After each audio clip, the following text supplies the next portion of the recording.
good. But when we talk about sustainable themes, you've got resource efficiency, environmental, clean energy, safety, health, well-being, education, sustainable transport, big talk about electric cars, water management.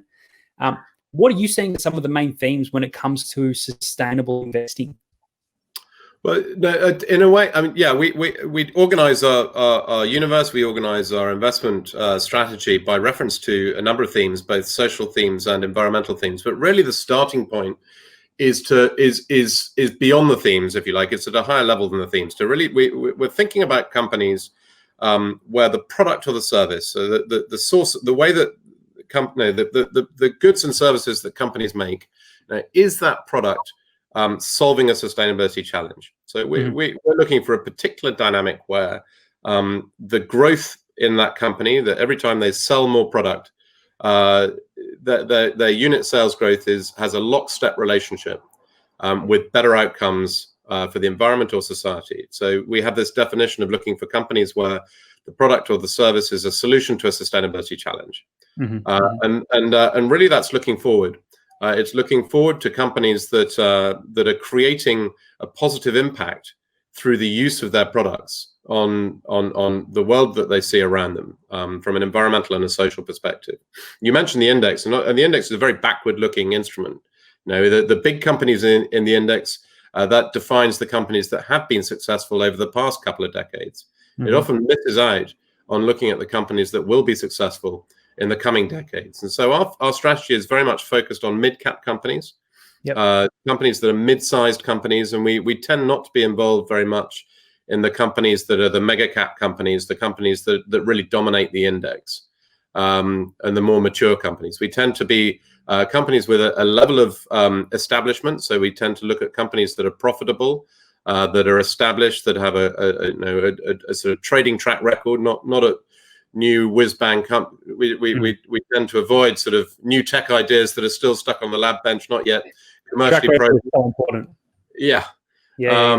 But we find the mid-cap kind of area is something of a sweet spot for finding companies that have a good balance of risk and reward, i.e. companies where they're established and we can see good governance and good establishment, and we can analyze that track record, but at the same time they're still at an interesting and a good point in their growth trajectory, that they can still see superior growth to the rest of the market. But it's that top definition of companies which are where the product has a positive impact that is really important. And then we come to the themes as a way of kind of organizing our thinking around that. And you're right that over the years that the available opportunity set has certainly grown. I think when we first launched this strategy was in 2004, 2005.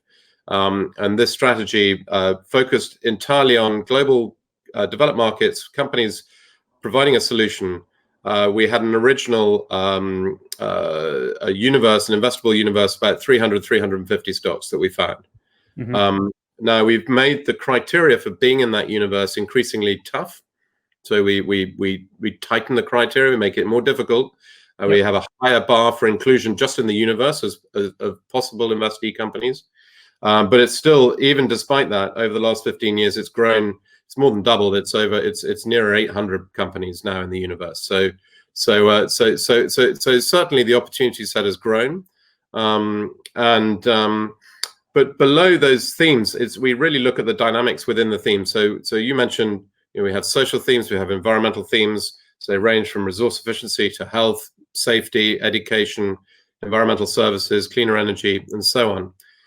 But it's below those themes that really we're looking for the end markets, the sources of growth, the dynamics within them. So within resource efficiency, we might be looking at manufacturing efficiency or materials efficiency, or energy efficiency. They're all different end markets, different types of solutions.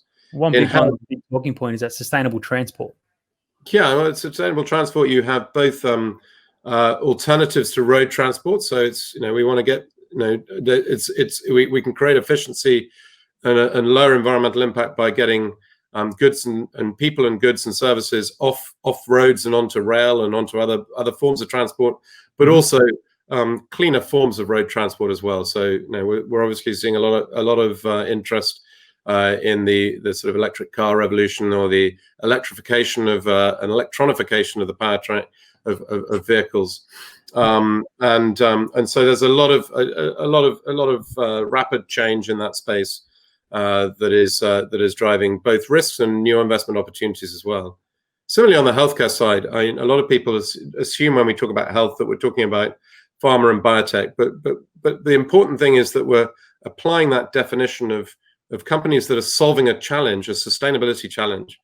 And often we find that pharma and biotech firms don't necessarily fit into that definition. If companies are abusing the patent system or they're selling their drugs, it's going to be quite difficult to apply that definition of solving the great challenges that we face to those companies. So we're more interested often in preventative care, in prevention rather than necessarily cure, in dealing with the challenges of an aging population, dealing with the challenges of obesity, looking at genuine R&D at research and diagnostics.